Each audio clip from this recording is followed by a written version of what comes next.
Chairman P T I کے خلاف ایک اور مقدمے کا اندراج۔ زمان پارک میں ہنگامہ آرائی کا مقدمہ عمران خان کے خلاف درج کر لیا گیا۔ تفصیلات کے مطابق لاہور کے تھانہ ریس کورٹس میں S H O race course Rehan Anwar کی مدیت میں درج کیا گیا۔ مقدمے میں دہشت گردی سمیت 20 دفعات شامل کی گئی۔ مقدمے کی ایف آئی آر میں لکھا گیا کہ تحریک انصاف کے قائدین اور سینکڑوں کارکن نے عمران خان کے احکامات پر سنگین جرائم کیے۔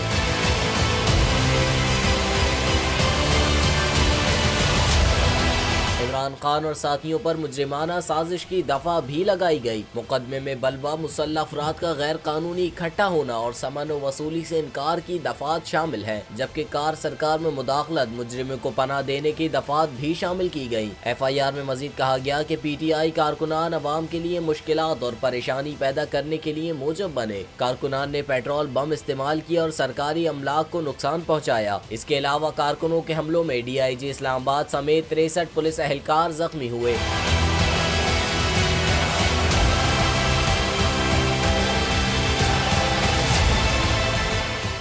کو چیئرمین بول شعیب شیخ کے خلاف من گھڑت، جھوٹا اور بے بنیاد کیس۔ حکومت انتقامی کارروائیوں پر اتر آئی۔ رشوت دینے کے جھوٹے الزام کے پیچھے اصل حقائق بول لے آیا عوام کے سامنے۔ سندھ ہائی کورٹ کی جانب سے 10 مارچ کو ایگزیکٹ کیس میں بریت کا فیصلہ بھی دے دیا گیا، جو رشوت کے اس الزام کو جھوٹا اور بے بنیاد ثابت کرنے کے لیے کافی ہے۔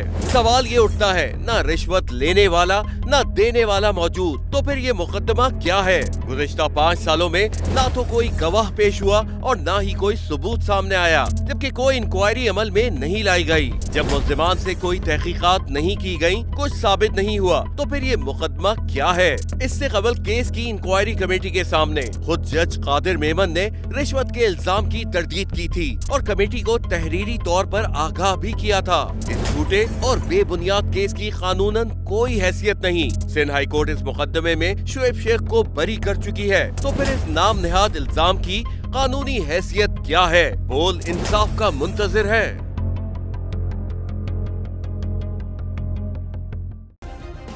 سبسکرائب کریں اور بیل دبائیں تاکہ کوئی خبر رہ نہ جائے۔